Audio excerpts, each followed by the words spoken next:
दीनदयाल और सुमित्रा का बेटा अनुज बहुत ही संस्कारी था। वो हमेशा अपने पापा दीनदयाल और माँ सुमित्रा की हर बात मानता था। अनुज को जितनी भी तनख्वाह मिलती थी उसका सारा हिसाब किताब दीनदयाल अपने पास रखता था। जब अनुज की शादी कृष्णा नाम की लड़की के साथ हो गई तब भी अनुज अपने कमाए हुए सारे पैसों को अपने माँ बाप को ही देता था और कृष्णा को छोटी छोटी चीज़ खरीदने के लिए भी अपने सास ससुर की परमिशन लेनी पड़ती थी। इसकी वजह से धीरे धीरे कृष्णा को गुस्सा आने लगा और इसीलिए एक दिन उसने अनुज को कमरे में बुलाकर उससे बात करने की कोशिश की। आप अपने माँ बाप की सारी बातें मानते हैं और ये मुझे बहुत अच्छा भी लगता है, लेकिन अब आपने मुझसे शादी की है, मेरी जिम्मेदारी उठाना भी आप ही का काम है ना।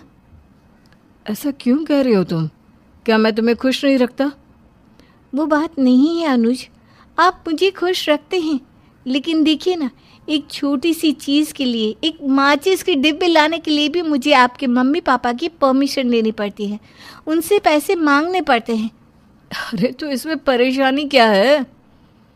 अच्छा नहीं लगता अनुज, आपकी इतनी अच्छी सैलरी होते हुए भी किसी के आगे हाथ फैलाना मुझे बिल्कुल पसंद नहीं। इसमें हाथ फैलाने वाली कोई बात नहीं है कृष्णा, तुम बात को गलत दिशा में ले जा रही हो। वो हमारे माँ बाप हैं और हमारी चिंता करते हैं, इसीलिए पैसों का हिसाब किताब अपने पास रखते हैं। मैं आपकी बात से पूरी तरह सहमत हूँ, लेकिन कम से कम महीने की 2-4 हज़ार तो आप मुझे दे सकते हैं ना, जिससे मैं अपनी ज़रूरत की चीज़ें ला सकूँ। देखो कृष्णा, इस घर में हमेशा से ऐसा ही रहता आया है और ऐसा ही रहेगा, और प्लीज़ इस बारे में अब मैं आगे और कोई बात सुनना नहीं चाहता। शाम के वक्त, मम्मी जी मुझे पार्लर जाना था, 100 रुपये चाहिए थे। अरे बहू, अभी 20 दिन पहले ही तो पार्लर गई थी, फिर से पार्लर जाना है? पैसों की कोई कीमत है या नहीं? मम्मी जी मैं सिर्फ 100 रुपये ही मांग रही हूँ और चाचा जी की यहाँ शादी में जाना है। आपको पता है ना, 100 रुपये में क्या बिगड़ जाएगा, मेरा पार्लर जाना ज़रूरी है। अच्छा ठीक है, ये लो 100 रुपये, और पैसे बचे तो आकर वापस दे देना। ठीक है मम्मी जी। अच्छा ये बताओ, शादी में क्या पहनने वाली हो? अरे ढंग के कपड़े पहना, हमारी नाक कटवा के ना आना रिश्तेदारी में। मम्मी जी सोच रही थी कल अनुज के ऑफिस की छुट्टी है तो उनके साथ जाकर शॉपिंग करके आ जाऊंगी। ठीक है, मैं तुम दोनों को कपड़े खरीदने के लिए जेब खर्ची दे दूंगा। 2000 तुम्हारे लिए हैं और 5000 अनुज के लिए। लेकिन पापा जी, अगर मेरे कपड़े 2000 में नहीं आए तो? कोई बात नहीं, मुझे बाजार से फ़ोन करके बता देना, मैं और पैसे भिजवा दूंगा। ये क्या तरीका है, इतनी छोटी छोटी बातों के लिए भी सास ससुर से पैसे लेना। मम्मी पापा ने तो पूरी तरह से इस घर को अपने कब्जे में लिया हुआ है। हम अपनी मर्जी से ना कुछ पहन सकते हैं ना खा सकते हैं। कृष्णा के जाने के बाद दीनदयाल और सुमित्रा आपस में एक दूसरे से बात करते हैं। सुना आपने, बहू ने कैसा मुंह चढ़ा लिया जब मैंने उसे कहा कि रोज रोज पार्लर जाने की क्या ज़रूरत है। सही कहती हो तुम सुमित्रा, इसीलिए तो मैंने अनुज को शुरू से ही पट्टी चढ़ा कर रखी है कि भाई सारे खर्चे का हिसाब किताब और अपनी तनख्वाह मेरे हाथ मिलाकर पकड़ा दे। बात तो सही कहते हैं आप, आजकल के बच्चों को अगर खुला छोड़ दिया जाएगा ना तो सारा घर ही लुटवा देंगे। तुम उसकी चिंता ना करो, अनुज पूरी तरह से मेरी बातों में आया हुआ है। वो कभी 1 रुपया भी अपनी पत्नी को ले जाकर देने वाला नहीं है। पता नहीं हम ये सब कब तक कर पाएंगे। अरे बहू का क्या पता, कहीं बेटे के कान भर दिए तो मैं उसकी चिंता करने की कोई ज़रूरत नहीं है। मैंने अनुज का सारा हिसाब किताब अपने हाथ में कुछ इस तरह से लिया हुआ है कि वो चाह कर भी कुछ नहीं कर पाएगा। और रही बात बहू की, उसका क्या है, उसे तो 1-1 रुपए के लिए हमारे आगे हाथ फैलाना ही पड़ता है, जाएगी कहाँ। बिल्कुल ठीक कहते हैं आप, अगर जरा सी छूट दे दी ना तो अनुज अपनी पत्नी को लेकर चलता बनेगा इस घर से। इसलिए उसे तो काबू में ही बनाए रखना। हाँ हाँ बिल्कुल, तुम क्यों चिंता करती हो अनुज की माँ। मेरा बेटा मुझसे बिना पूछे एक बनियान भी नहीं खरीद सकता। कृष्णा ने सारी बातें दीनदयाल और सुमित्रा के कमरे के बाहर खड़े रहकर सुन ली थी, और इस बात का दीनदयाल और सुमित्रा दोनों में से किसी को भी अंदाज़ा नहीं था। कृष्णा ने सोच लिया था कि वो अपने सास ससुर को उनकी इस हरकत के लिए सबक सिखा कर रहेगी। बस उसे एक मौके की तलाश थी। और फिर एक दिन सुबह के वक्त जब अनुज ने अपने पापा से गाड़ी में पेट्रोल डलवाने के लिए पैसे मांगे, तो कृष्णा ने प्लान को अंजाम देने के बारे में सोचा। पापा 500 रुपये चाहिए, वो गाड़ी में पेट्रोल खत्म हो गया है ना। अच्छा ठीक है बेटा, ये लो 500 रुपये। ठीक है पापा, चलता हूँ। कृष्णा ने चुपचाप जाकर गाड़ी का पेट्रोल टैंक लीक कर दिया। अनुज की गाड़ी एक सुनसान रास्ते में जाकर रुक गई। शाम को जब अनुज किसी तरह लौटकर अपने घर आया तो बहुत परेशान था। अरे क्या हुआ बेटा, इतने परेशान क्यों लग रहे हो? और तुम्हारे कपड़ों पर इतने दाग किस चीज़ के लगे हैं? क्या बताऊँ मम्मी, गाड़ी का पेट्रोल टैंक लीक था।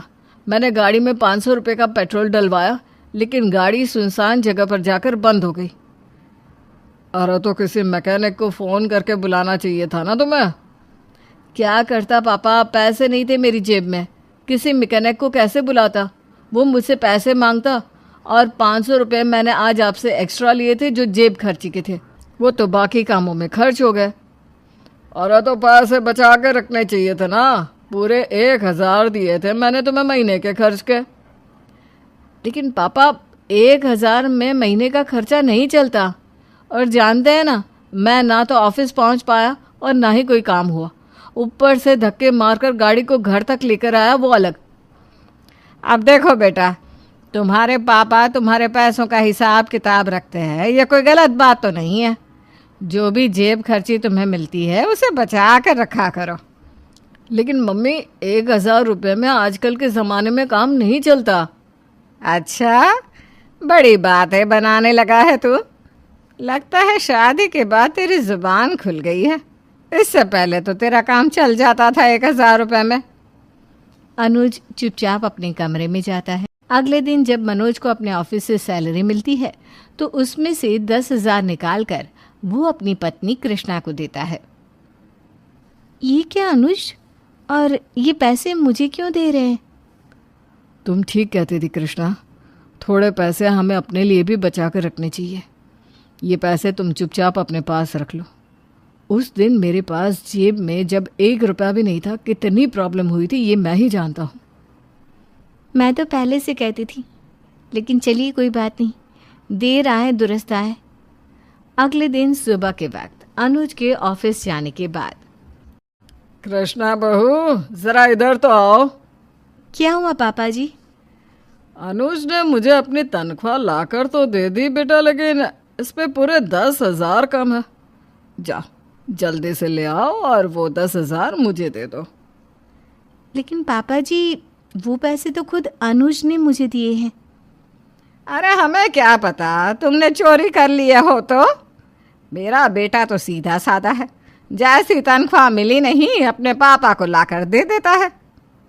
चलो जल्दी करो और 10,000 लाकर हमें दे दो, हम तुम्हारी शिकायत नहीं करेंगे उससे। बस मम्मी जी, पापा जी, आपको शिकायत करने की ज़रूरत भी नहीं है। मैं सच कह रही हूँ, अनुज ने खुद मुझे वो पैसे ला कर दिए हैं। अच्छा, मैं मार्केट चलती हूँ, मुझे शॉपिंग करने जाना है। कृष्णा के जाने के बाद, देखा, मैं ना कहती थी कि ये ज़रूर उसके कान भर देगी। पूरे 10,000 कम मिले हैं इस बार आपको। अब बताइए क्या करेंगे? इस मामले को तो मैं बाद में सुलझा लूँगा। अभी तो मैं ज़रा बैंक जा रहा हूँ, ये सारी तनख्वाह अपने खाते में डलवाने के लिए। वापस लौटकर अनुज से बात करता हूँ। इतना कहकर दीनदयाल बैंक चले गए। अनुज पहले से ही ऑफिस गया हुआ था, और कृष्णा जैसे ही बाजार से लौटकर आई, उसने देखा कि सुमित्रा फर्श पर बेहोश गिरी पड़ी हुई थी। मम्मी जी उठिए, क्या हुआ आपको? अब ठीक तो है? जल्दी से डॉक्टर को फ़ोन करती हूँ। नहीं, मम्मी जी को सीधे हॉस्पिटल लेकर जाती हूँ। अनुज और पापा जी का भी फ़ोन नहीं लग रहा। हॉस्पिटल ले जाना ही ठीक रहेगा। हॉस्पिटल पहुँचने के बाद आप काउंटर पर 5,000 जमा करवा दीजिए, आपकी सास का इलाज शुरू हो जाएगा। हाँ, 1 मिनट रुकिए, मैं अभी पैसे जमा करवाती हूँ। कृष्णा ने काउंटर पर जाकर 5,000 जमा करवा दिए और डॉक्टर ने सुमित्रा का इलाज शुरू कर दिया। कुछ देर के बाद अनुज और दीनदयाल दोनों अस्पताल पहुंचे। डॉक्टर साहब, मेरी पत्नी ठीक तो है ना?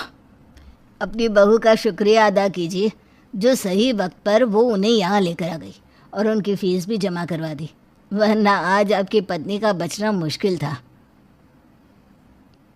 कृष्णा, ये तुमने बहुत अच्छा किया, मम्मी की जान बचा ली।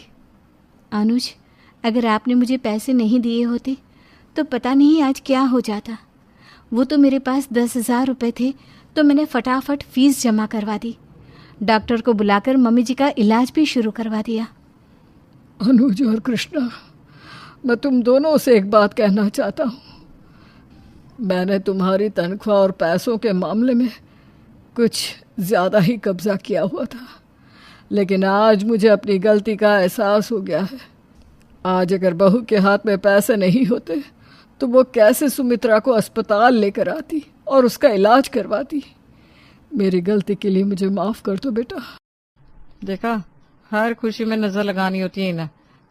खुद तो जीती नहीं है, हमें भी जीने नहीं देंगी। बजट बिगड़ता है, कंजूस कहीं की।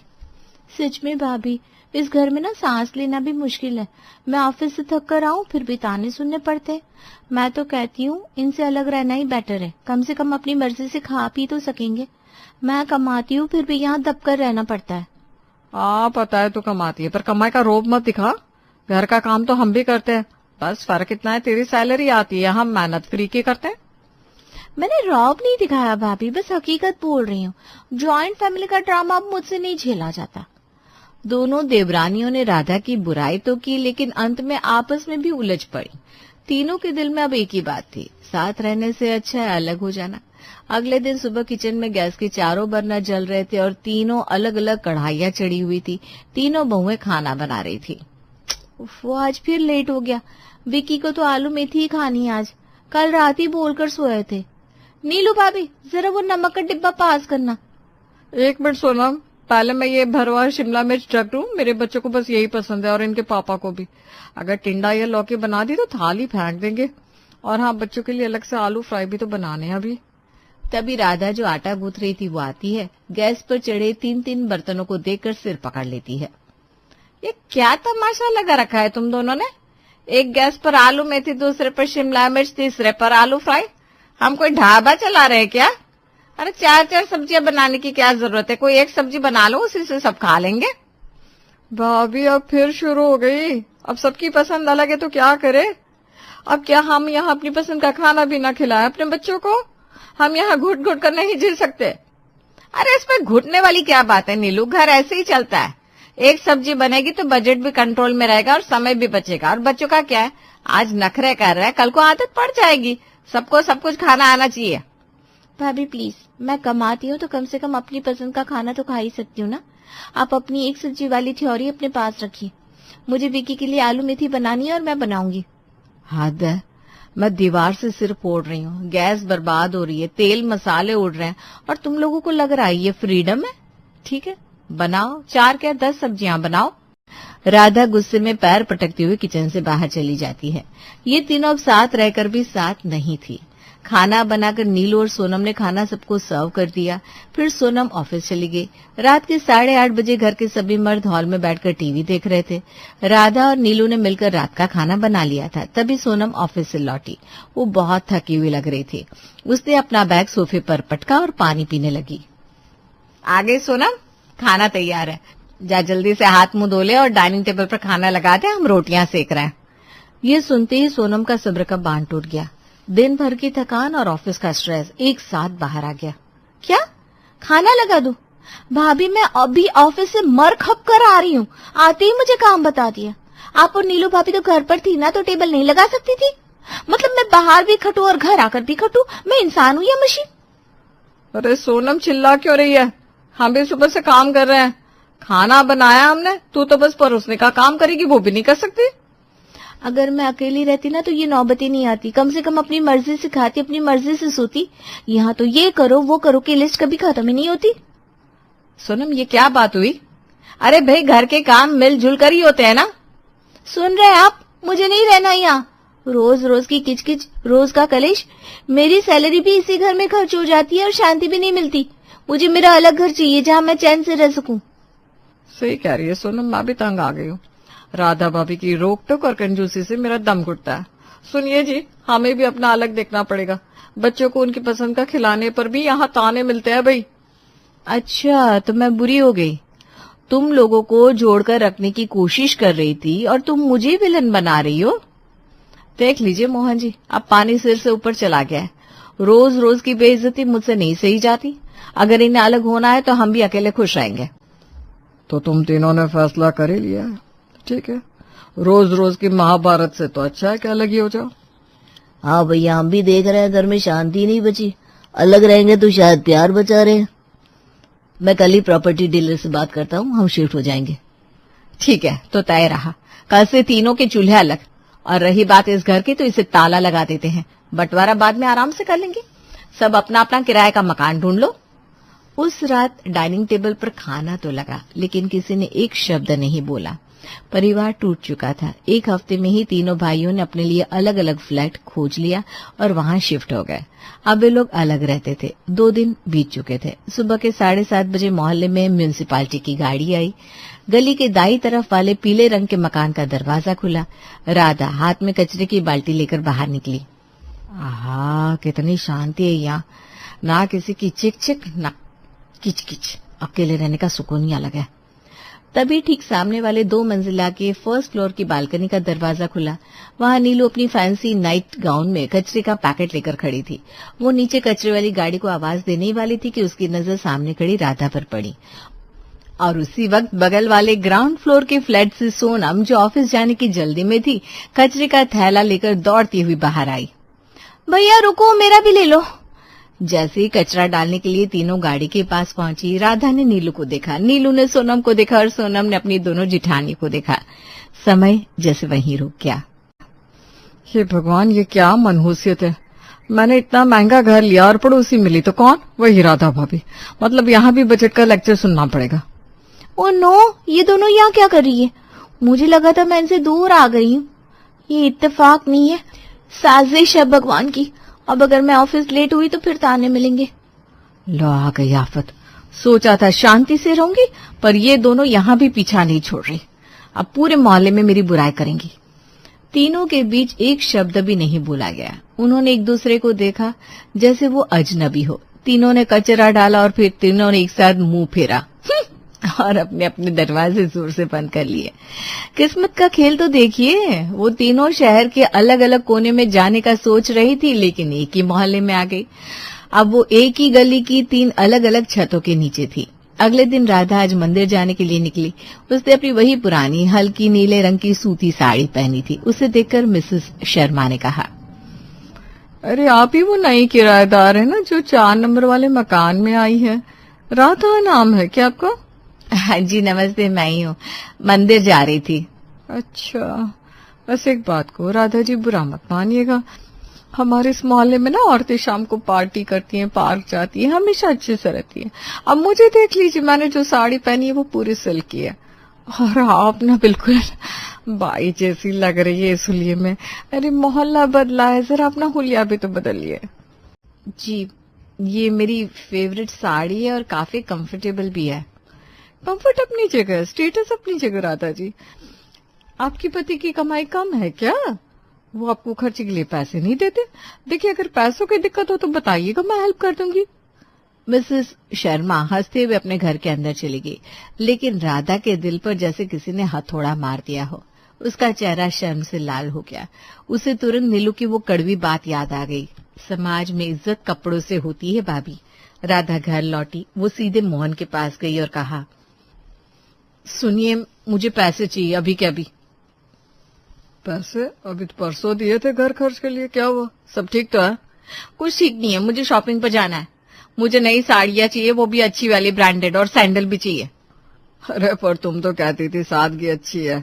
नीलू को कितना लेक्चर देती थी तुम? आज देती थी पर मैं गलत थी। नीलू सही कहती थी, इस दुनिया में सादगी की कोई कदर नहीं है। आज पड़ोसन ने मुझे बाई समझा, उसने मेरी बेइज्जती की। मुझे नहीं रहना ऐसे, मुझे भी अच्छे कपड़े पहनने ताकि कोई उंगली ना उठा सके। लाइए पैसे। मोहन ने चुपचाप पर्स निकालकर राधा के हाथ में रख दिया। राधा पैसे मुट्ठी में भीज कर रोने लगी। उसे आज एहसास हुआ कि नीलू भी गलत नहीं थी। उधर कुछ दिन बाद शाम को नीलू के घर में एक अलग ही ड्रामा चल रहा था। नीलू डाइनिंग टेबल पर बैठी बिजली का बिल और किराने की लिस्ट जोड़ रही थी। कैलकुलेटर पर आंकड़े देखकर उसके पसीने छूट रहे थे। हे भगवान, अभी तो महीना आधा भी नहीं हुआ और अकाउंट खाली होने वाला है। जॉइंट फैमिली में पता ही नहीं चलता था राशन कब आया कब खत्म हुआ। राधा भाभी कैसे मैनेज करती थी इतने कम में? तभी बच्चे डाइनिंग टेबल पर आए। ये क्या मम्मी, बस पालक पनीर और कुछ नहीं? फ्राई आलू कहाँ है? रायता कहाँ है? हाँ मम्मी, मुझे पालक नहीं खानी, मुझे वो वाली पनीर चाहिए जो रेड ग्रेवी में होती है। ये हरी वाली अच्छी नहीं लग रही, मैं ना खाऊंगी। पिज्जा मंगा दो। चुप, एकदम चुप, कोई पिज्जा नहीं आएगा। जो बनाए चुपचाप खा लो। अरे नीलू, क्यों डांट रही हो बच्चों को? बना दी थी ना कुछ और। तुम्हें तो शौक था ना अलग घर में हम रोज दावत करेंगे, अब क्या हुआ? एक ही सब्जी। राधा भाभी कहती थी तो तुम चिढ़ती थी, 4 क्यों नहीं बनाने देती? अब तुम क्या कर रही हो? समीर, मजाक मत उड़ाओ। तुम्हें पता है सब्जियां कितनी महंगी हो गई है, और गैस। अगर मैं रोज 4 डिश बनाऊंगी तो महीने के आखिर में हम हवा खाएंगे, हवा। बजट बिगड़ रहा है समीर। पर मम्मी, आप ही तो कहती थी हम जब अलग रहेंगे तो रोज मैं तुम सबकी पसंद का अलग अलग खाना बनाऊंगी। बेटी की इस बात ने नीलू को आईना दिखा दिया। उसे राधा भाभी का वो चेहरा याद आ गया जब वो समझाती थी, एक सब्जी बनाओ, बच्चे सब खाना सीखेंगे, बजट कंट्रोल में रहेगा। हाँ बेटा, मैं कहती थी पर मैं गलत थी। तुम्हारी बड़ी ताई जी सही थी, घर चलाने के लिए डिसिप्लिन जरूरी है। चुपचाप पालक खा लो, हरी सब्जियां सेहत के लिए अच्छी होती है। अगर हमने नखरे किए तो भूखे रहने की नौबत आ जाएगी। बच्चों ने बेमन से खाना शुरू किया। नीलू ने अपनी प्लेट में पालक लिया, लेकिन निवाला गले से नीचे नहीं उतर रहा था। उसे आज राधा भाभी की वो कंजूसी अब समझदारी लग रही थी। चलिए अब जरा सोनम का हाल भी जान लेते हैं। सुबह के 8:30 बज रहे थे। सोनम के नए फ्लैट में ऐसा लग रहा था जैसे कोई तूफान आया हो। सोफे पर कपड़े बिखरे थे, डाइनिंग टेबल पर जूठे कप रखे थे और किचन से जलने की हल्की बास आ रही थी। विकी, टिल्लू के जूते कहाँ हैं? स्कूल बस आने वाली है। और तुमने मेरा टिफिन पैक किया कि नहीं? अरे यार सोनम, मेरी ब्लू शर्ट प्रेस नहीं है क्या? मुझे आज प्रेजेंटेशन देनी है और टिफिन वो बना नहीं है क्या अभी तक? क्या खाऊंगा? पारुल अपनी 20 लाख की चमचमाती सफेद गाड़ी से धूल उड़ाती हुई गांव की गलियों में पहुंचती है। जैसे वो गाड़ी से नीचे उतरती है, अपने सैंडल की हील को मिट्टी में धंसते देख उसका मुंह बुरी तरह बन जाता है। ओह माय गॉड भैया, ये कैसी जगह है? यहाँ तो चारों तरफ सिर्फ मिट्टी और गोबर की बदबू आ रही है। छी छी छी छी, यहाँ कोई इंसान कैसे रह सकता है? मेरी गाड़ी देखो, टायर से लेकर छत तक धूल की चादर चढ़ गई है। पूरे 20 लाख की गाड़ी है मेरी। अब इसे शहर ले जाकर डिटेलिंग करवाने में हजारों रुपए लग जाएंगे। मैं यहाँ 2 दिन कैसे काटूंगी, सोचकर मुझे पसीने आ रहे हैं। मेरी तो पूरी वाइब ही खराब हो गई यहाँ आकर। पारुल बड़बड़ाते हुए अपने भारी सूटकेस को घसीटकर घर की दहलीज पार करने वाली थी कि तभी उसकी चाची घर के बाहर एक पुराने झाड़ू से जोर जोर से धूल उड़ाकर सफाई करना शुरू कर देती है, जिसे देखकर अरे ये क्या बदतमीजी है चाची, आपको दिखाई नहीं देता कि कोई सामने खड़ा है? हद होती है इन लोगों की, कोई सेंस नाम की चीज है यानी इस गांव में? कितना ज्यादा गंदा कर दिया मेरी साड़ी को। अभी तो मैं घर के अंदर भी नहीं घुसी हूँ और मेरा ये हाल कर दिया। हे भगवान, आगे के दिन मेरे इस नरक जैसे घर में कैसे कटेंगे? यहाँ तो सांस लेना भी मुश्किल है, हर जगह धूल और सिर्फ धूल। मेरी तो स्किन का पीएच बैलेंस ही बिगड़ जाएगा यहाँ रहकर। पारुल गुस्से में अपनी सैंडल पटकती हुई घर के अंदर की तरफ बढ़ती है, जहाँ उसकी भाभी निशा एक बड़ी सी पीतल की आरती की थाली सजाकर सिर पर पल्लू रखे खड़ी होती है। निशा जैसे ही आरती उतारने के लिए थाली घुमाती है, वैसे ही पारुल हाथ से धुआं हटाते हुए कहती है, अरे भाभी बस कीजिए प्लीज। ये बाहर की धूल मिट्टी कम थी जो अब आप मुझे इस दिए के धुएं से पोल्यूशन का शिकार बनाना चाहती है? भैया देखे ना अपनी पत्नी को, इन्हें समझाइए ना। ये सब बहुत ओल्ड फैशन और पिछड़ा तरीका है। आजकल के जमाने में ये सब आरती वारती की नौटंकी कौन करता है भला? मैं थक गई हूँ और आप लोग मेरा दम घोंट रहे हैं। अरे पारुल, शांत हो जाए, कैसी बातें कर रही है तू? एक तो हम सब तुझे इतना याद कर रहे थे, इतने सालों बाद तू अपने पुराने घर, अपने गांव आई है, और आते ही तूने शिकायतों का पिटारा खोल दिया। देख, तेरी भाभी ने तेरे स्वागत के लिए सुबह से कितनी तैयारी की है। थोड़ा तो मुस्कुराते, कम से कम हमारे लिए ही सही। वो सब छोड़ो भैया, मुस्कुराहट कहाँ से आएगी? आप खुद अपनी आंखों से देखिए ना, इस घटिया सी जगह पर आने की वजह से मेरी इतनी कीमती गाड़ी कितनी गंदी हो गई है। और इन चाचा चाची को देखिए, इन्हें कोई तमीज ही नहीं है क्या? वो झाड़ू ऐसे लगा रहे जैसे कोई क्रिकेट का मैदान साफ कर रहे हो। मेरी साड़ी खराब कर दी। आपको पता भी है ये साड़ी मैंने किस डिजाइनर से ली थी और इसकी कीमत क्या है? निशा आरती की थाली पकड़े खड़ी खड़ी ये सब सुन रही थी। उसे पता था कि ननद शहर की हवा खाकर आई है तो थोड़े नखरे करेगी, पर इतने ज्यादा घटिया शब्द सुनकर उसका पारा चढ़ जाता है। निशा अब चुप नहीं रह पाती। बस पारुल, बहुत बोलिया तुमने। हम लोग गांव में रहते हैं, मिट्टी में काम करते हैं, तो इसका मतलब ये नहीं कि तुम हमें गवार समझो और कुछ भी बोलती रहो। माना कि तुम शहर से आई हो और बहुत रईस बन गई हो, पर तमीज तो शहर में भी सिखाई जाती होगी ना। और रही बात तुम्हारी गाड़ी की, तो ये गांव है, यहाँ सड़कें शीशे की नहीं होती। तुम क्या चाहती हो, तुम्हारी गाड़ी घर की दीवार तोड़कर सीधा तुम्हारे बेडरूम के अंदर लैंड करवा दी जाए? अरे थोड़ा तो सब्र रखो और अपने से बात करना सीखो। निशा, ये क्या बोल रही हो तुम? मेरी एक ही बहन है, इतने सालों बाद आई है, और तुम उसे आते ही खरी खोटी सुना रही हो। कुछ तो लिहाज करो। शुभम जी, आपकी बहन आई है तो मैं भी उन्हें प्रिंसेस ट्रीटमेंट देने की ही कोशिश कर रही हूँ। देखिए, मैंने पूरे घर के कोने कोने से सफाई की है, उनके लिए 36 तरह के पकवान बनाए है। सुबह से रसोई में खड़ी हूँ और आरती की थाली लेकर किसी फिल्म में हीरोइन की तरह इनके स्वागत में खड़ी हूँ। पर पारुल है कि इसे हमारे मेहनत और हमारे जज्बातों की कोई वैल्यू ही नहीं है। अपमान सहना मेरी फितरत नहीं है। पारुल के पास निशा की खरी खरी बातों का कोई जवाब नहीं होता। वो पैर पटकती हुई चिढ़कर अपने कमरे में चली जाती है। थोड़ी देर बाद वो अपने चेहरे पर ढेर सारा क्रीम पाउडर पोत कर एक नई महंगी साड़ी बदल कर खाने के टेबल पर आकर बैठती है। अरे वाह, अब लग रही है ना मेरी बहन एकदम क्वीन। पारुल देख, तेरी भाभी ने तेरी पसंद का कितना कुछ बनाया है। अगर कुछ और खाने का मन हो तो बता दे, निशा तुरंत रसोई में जाकर ताजा बना देगी। बस तू खुश रह बहना। हाँ भैया, भाभी ने बहुत मेहनत की है। ये तो आपकी बाहर निकली हुई तोंत और भाभी की बढ़ते वजन को देखकर ही पता चल रहा है। भैया, आप लोग शहर क्यों नहीं आते? कुछ हेल्दी और ऑर्गेनिक खाना नहीं खा सकते क्या आप, जिससे आपकी हेल्थ ठीक रहे और आप लोग थोड़े प्रेजेंटेबल लगे? इस उम्र में इतना तेल और घी खाना मतलब मौत को दावत देना है। मेरी प्यारी ननद जी, तुम अभी भी सुबह वाली बात का गुस्सा लेकर बैठी हो क्या? चलो अब सब भूल जाओ और देखो मैंने तुम्हारे लिए क्या क्या बनाया है। ये देखो, गांव की एकदम ताजी गाढ़ी देसी मलाई है और ये गर्मा गर्म आलू गोभी के पराठे। बचपन में तो तुम 4-4 पराठे एक साथ खा जाती थी, याद है ना? पारुल उन पराठों को ऐसे घूरती है जैसे उनमें से कोई कीड़ा निकलने वाला हो। वो अपनी नाक सिकोड़ती है और भाभी की तरफ देखकर बड़े नखरे से जवाब देती है। ओह माय गॉड भाभी, सीरियसली इसमें कितना ज्यादा ऑयल और घी टपक रहा है। क्या इस घर में एवोकाडो या चिया सीड्स नहीं है? क्या आप लोग किनोआ नहीं खाते? मैं ये तेल से लतपत पराठे नहीं खा सकती। मेरा कोलेस्ट्रॉल बढ़ जाएगा, मेरी स्किन खराब हो जाएगी और मेरी फिटनेस का तो सत्यानाश हो जाएगा। मुझे अपनी बॉडी का बहुत ख्याल रखना पड़ता है, आपकी तरह नहीं कुछ भी खा लिया। पारुल, ये एवोकाडो फेवोकाडो जो तुम बोल रही हो ना, ये सब नाम हमने पहली बार सुने हैं। यहाँ गांव में ये सब नहीं उगता। यहाँ शुद्ध देसी घी मिलता है। तुम एक बार ये पराठे खा कर तो देखो, मेरी गारंटी है तुम शहर के उन महंगे होटलों का स्वाद भूल जाओगी। एकदम घर का और साफ खाना है। हाँ भाभी, आप तो यही चाहेंगे ना भैया की तरह मेरी भी तोड़ निकल आए, मैं भी आपकी तरह आंटी टाइप और बदसूरत लगूं। मुझे पता है आप मुझसे जलती हैं, कोई बात नहीं। अगर आपके पास वो सब मॉडर्न चीजें नहीं है तो कम से कम मुझे कोई स्मूदी बना दीजिए या फिर कोई प्रोटीन शेक दे दीजिए जो हेल्दी हो।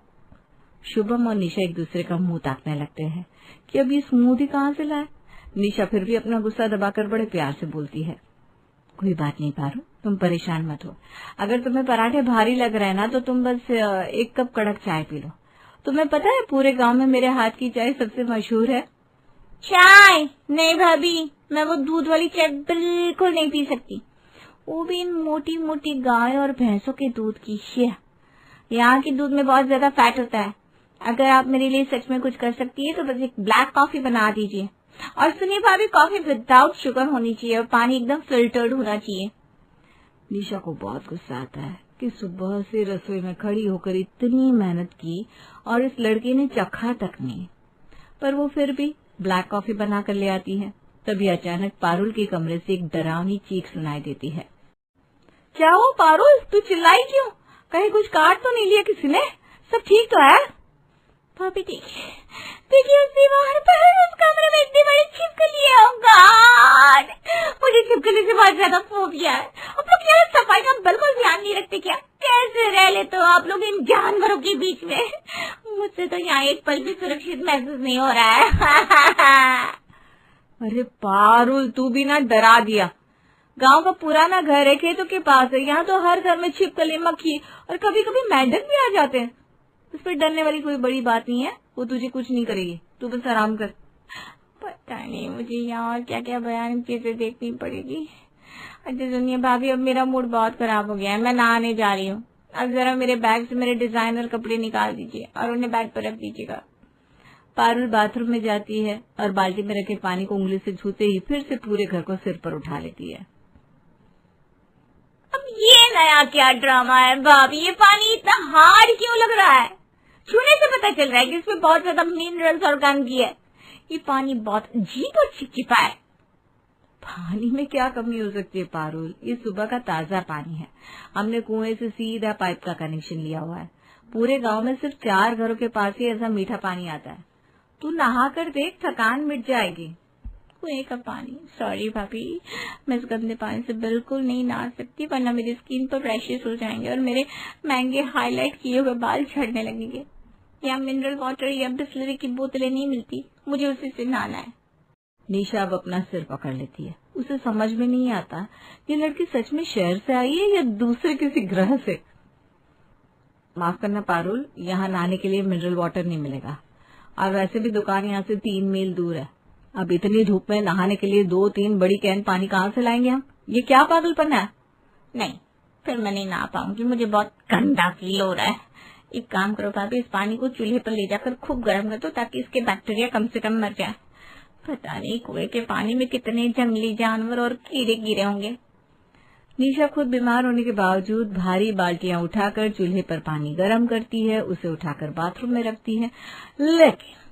लेकिन पारुल का ड्रामा अभी खत्म नहीं हुआ था। भाभी, बाथरूम के अंदर तो शावर जेल है ही नहीं, और ये क्या रखा है? साबुन की इतनी बड़ी और गंदी टिकिया। अब मैं नहाऊंगी कैसे? बिना शावर जेल और लुफा के मुझे नहाना ही नहीं आता। मेरी लाडली ननद जी, वो नीम की साबुन की टिकिया है, एकदम शुद्ध, उससे नहा लीजिए। शरीर की सारी गंदगी और बीमारियां दूर हो जाएंगी। गांव में सब इसी से नहाते हैं। छी, मैं उस टिकिया को हाथ भी नहीं लगा सकती। न जाने घर में उसे कौन कौन कहाँ रगड़ता होगा। मुझे अपना लग्जरी शावर जेल ही चाहिए भाभी, मैं इस तरह से नहीं नहा पाऊंगी, ये मेरे लिए इम्पॉसिबल है। ठीक है पारुल, तू अभी मत नहा। मैं गांव के किसी लड़की को शहर भेजकर तेरे लिए मिनरल वाटर की कैन और वो शावर जेल मंगवा देती हूँ, और साथ में फेस वॉश भी, क्योंकि तू साबुन से अपना ये चमकीला मुंह तो धोती नहीं होगी। अरे वाह भाभी, अब जाकर आपको थोड़ी थोड़ी अकल आने लगी है कि मुझे क्या क्या चाहिए। आप भी अगर मेरे साथ कुछ दिन शहर चलती ना तो शायद धीरे धीरे सब कुछ सीख जाती।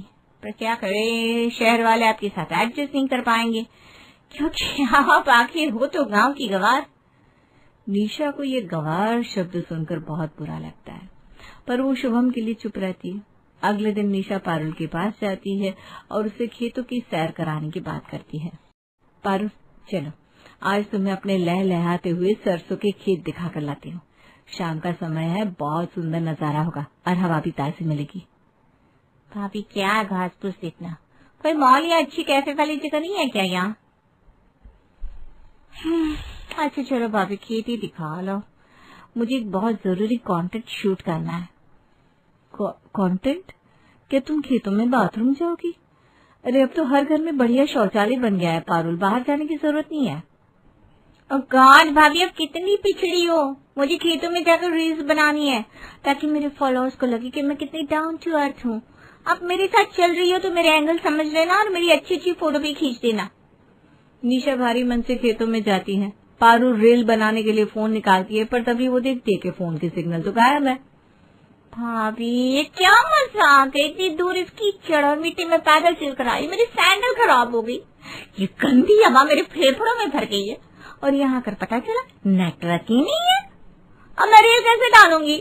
ओह गॉड, ये कैसे गाँव है? पारुल, इसमें इतना परेशान होने वाली क्या बात है?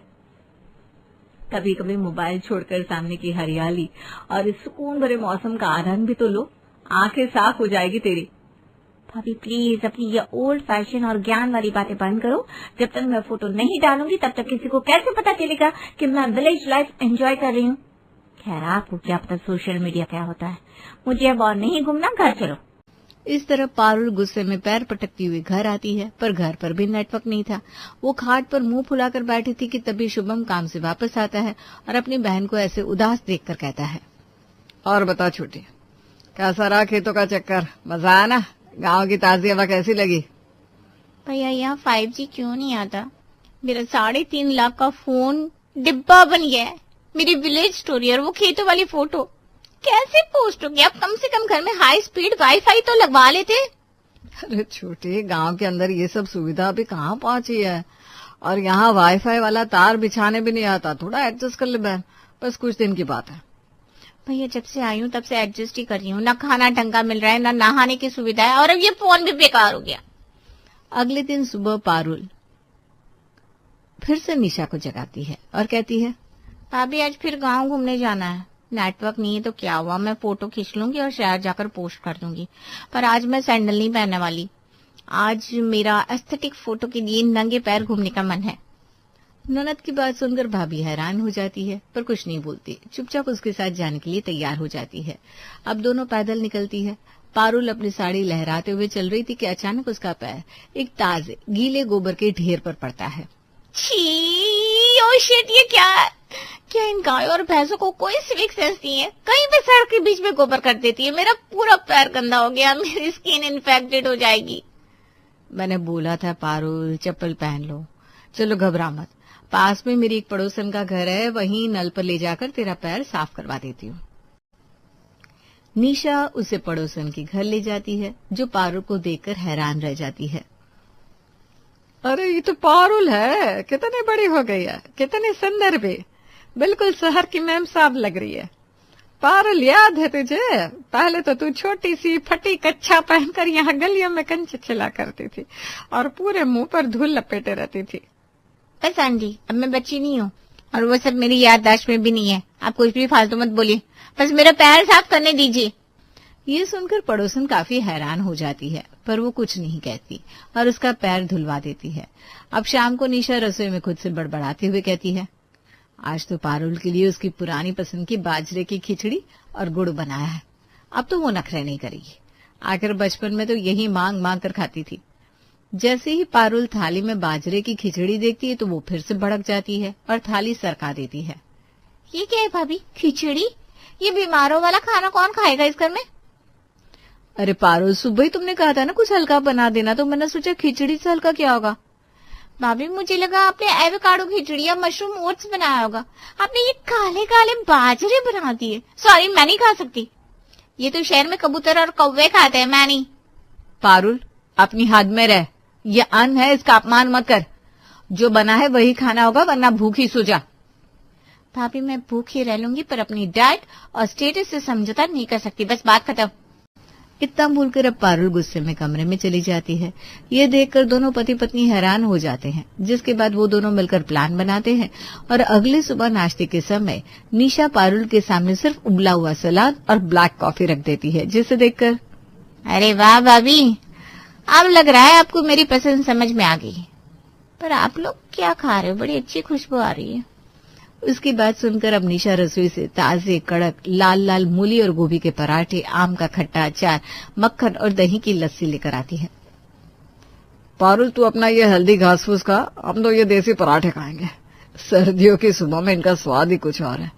वैसे भी तेरी भाभी और मैं पहले ही अनफिट है, तो हमें तो कोई फर्क नहीं पड़ता, तू अपनी फिटनेस का ख्याल रख। निशा और शुभम दोनों ही स्वाद लेकर खाने लगते हैं और पारुल उन्हें स्वाद लेकर खाते हुए देखती है तो अचार की खुशबू से उसके पेट में मरोड़ उठने लगती है। थोड़ी देर बाद जब निशा और शुभम बाहर जाते हैं तो पारुल दबे पांव रसोई में घुसती है कि शायद कोई पराठा बच गया हो, पर वहां तो सारे बर्तन चमचमा रहे थे, एक टुकड़ा भी नहीं बचा था। बताओ, भाभी ने तो कुछ रखा ही नहीं। अरे दिखावे में मैंने क्या कह दिया कि मैं हेल्थ कॉन्शियस हूँ, तो इसका मतलब ये थोड़ी ना है कि वो मुझे सच में उबली हुई सब्जियां देंगी। बताओ, इन कमबख्त लोगों ने कुछ नहीं छोड़ा मेरे लिए। इस तरह पारुल अब मुंह बनाते हुए अपने कमरे में चली जाती है। देखते देखते शाम हो जाती है और शाम को पूरा परिवार और पड़ोसन बरामदे में बैठकर मलाई वाली ठंडी लस्सी के गिलास गटक रहे थे। पारुल का भूख से बुरा हाल था। वो आती है। क्या बात है, बड़ी हंसी ठिठोली चल रही है। ये क्या पी रहे हैं आप लोग? बड़ा डिलीशियस लग रहा है। ओ पारुल, तुम्हारी कड़वी ब्लैक कॉफी ठंडी हो रही है, वो ले लो ना। हम तो ये गांव की शुद्ध मलाई वाली मीठी लस्सी पी रहे हैं, तू नहीं पी पाएगी, इसमें ना बहुत कैलोरी होती है। हाँ पारुल, ऐसी मलाईदार लस्सी तो तूने शहर की 5 स्टार होटल में भी नहीं पी होगी। पारुल की भूख और लालच अब बर्दाश्त से बाहर हो जाता है, पर वो कुछ नहीं बोलती। अगली सुबह जब निशा रसोई में फिर से पराठे सेक रही थी तो पारुल रोनी सूरत लेकर वहां पहुंचती है। क्या बना रही है भाभी? बहुत ज्यादा भूख लगी है, रात भर नींद ही नहीं आई भूख से। पारुल, मैं और शुभम तो आलू पनीर के पराठे खाएंगे, पर तू फिक्र मत कर, तेरा बिना स्वाद वाला सलाद और काली कॉफी तैयार है। पारुल अब खुद पर काबू नहीं रख पाती और चिल्लाते हुए कहती है, अरे बस बहुत हुआ भाभी, अब मैं ये और हेल्दी होने का झूठा दिखावा नहीं कर सकती। मुझे भी वही आलू पनीर के पराठे खाने हैं, वो भी ढेर सारा मक्खन और अचार के साथ, और साथ में वही लस्सी का बड़ा ग्लास भी चाहिए। मुझे कोई डाइट नहीं करनी, मुझे बस ये खाना खाना है। पायल की बात सुनकर शुभम भी किचन में आता है। शुभम और निशा एक दूसरे को देखकर जोर जोर से ठहाके लगाकर हंसने लगते हैं। अरे मेरी प्यारी ननद, चिंता मत कर, तेरे लिए पराठे तैयार रखे। हमें पता था तू ज्यादा दिन ये सलाद का नाटक नहीं कर पाएगी। तेरे पति ने हमें पहले ही बता दिया था कि तू घर में सब कुछ चट कर जाती है, बस यहाँ तू अपनी अमीरी का झूठा दिखावा करेगी। पारुल शर्म के मारे पानी पानी हो जाती है और फिर पूरे परिवार के साथ जमीन पर बैठकर मजे से देसी खाने का मजा लेती है।